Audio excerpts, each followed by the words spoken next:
Имено при креирање на нашата изборна програма особено големо внимание посветуваме за здравствената заштита на населението, вклучително и на ранливите и маргинализирани групи на граѓани.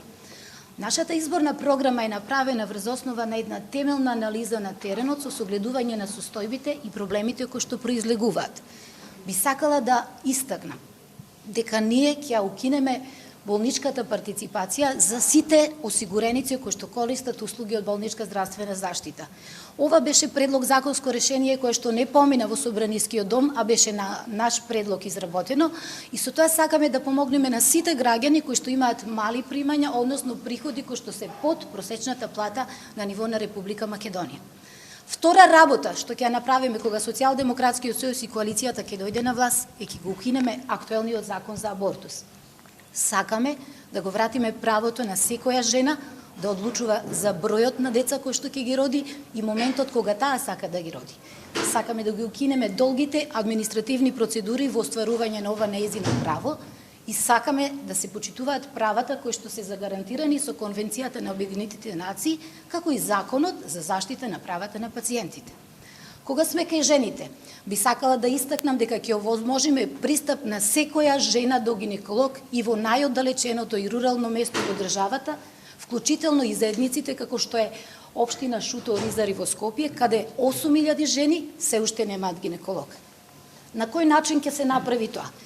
Преку субвенционирање на гинеколози за отворање на ординации во овие подрачја, стимулирање на специјализации, како и финансиска поддршка во првите години од нивната работа. Исто така би сакала да кажам дека при креирање на нашите политики сакаме да овозможиме бесплатно следење од страна на гинеколог на жените во текот на целата бременост. Ке се залагаме за скрининг програми, рано откривање на рак на дојка, на матка, кога се работи за женската популација, а за општата популација за откривање рано на рак на дебелото црево.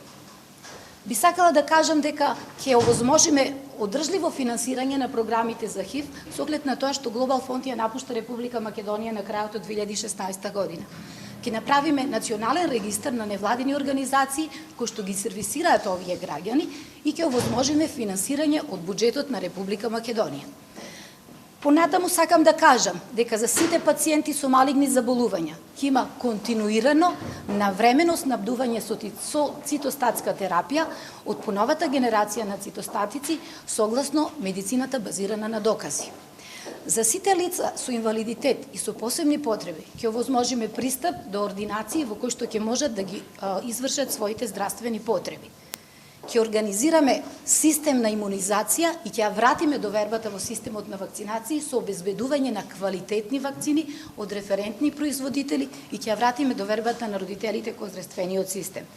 Би сакала да истакнам дека и пациентите со диабет ќе добиваат навремено инсулинска терапија согласно медицината базирана на докази, а не согласно тендерите кои што ги креираше актуелната власт, видовме на каков начин.